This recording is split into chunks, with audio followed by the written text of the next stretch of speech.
Καλησπέρα.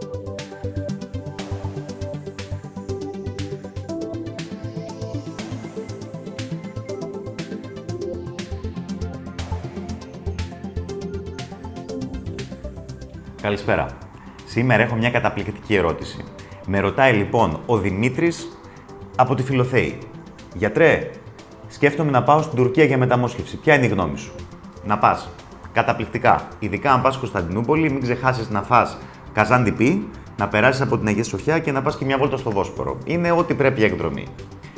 Αλλά τώρα σοβαρά να σας πω τα εξής. Στην Κωνσταντινούπολη υπάρχουν περίπου 700 κλινικές μεταμόσχευσης μαλλιών. Από αυτές, δηλωμένες είναι λιγότερες από τις μισές. Υπάρχουν τουλάχιστον 300 και ένας άγνωστος αριθμός που δεν είναι καν δηλωμένες. Από αυτές τις 300, μόλις οι 33 ανήκουν σε γιατρούς οι οποίοι είναι μέλη της Διεθνούς Εταιρείας Χειρουργικής Αποκατάστασης Τριχωτού, της ISHRS. Και σε αυτές τις 33 δεν ξέρω πόσοι χειρουργούν οι ίδιοι γιατροί μέσα σε αυτές. Οι πιθανότητές σας λοιπόν να πάτε σε κάποια από αυτές τις 33 κλινικές, αν πάτε τυχαία, είναι πολύ μικρές. Μπορείτε όμως να μπείτε στο site της Διεθνούς Εταιρείας, ishrs.org, και να δείτε ποιοι γιατροί είναι αυτοί οι οποίοι στην Κωνσταντινούπολη είναι εγκεκριμένοι και να ρωτήσετε με ένα email αν χειρουργούν οι ίδιοι.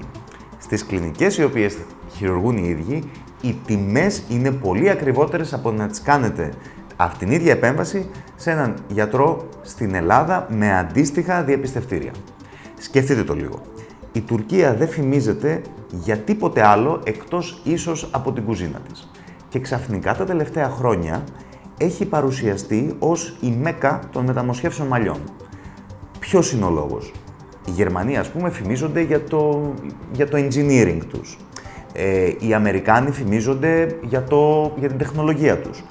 Να πει κανείς ότι πάω στη Γερμανία για να σπουδάσω ή να κάνω κάτι το οποίο έχει να κάνει με το engineering, το καταλαβαίνω. Στην Τουρκία ο μόνος λόγος όπου οι μεταμοσχεύσεις έχουν γίνει δημοφιλείς είναι λόγω χαμηλού κόστους.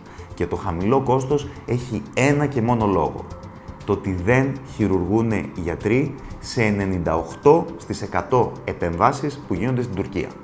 Αν λοιπόν δεν σας ενδιαφέρει αν θα σας χειρουργήσει γιατρός ή αν θα σας χειρουργήσει νοσηλευτής ή αν θα σας χειρουργήσει κυριολεκτικά τώρα μοδίστρα, διότι έχει φανεί ότι οι μοδίστρες με την τεχνική ευγιοή μπορούν γρήγορα να μάθουν να χειρίζονται τα μικροσκοπικά μοσχεύματα, με όποιο αποτέλεσμα τέλος πάντων μπορεί να έχει μια μοδίστρα σε σχέση με έναν εκπαιδευμένο γιατρό, τότε πηγαίνετε στην Τουρκία.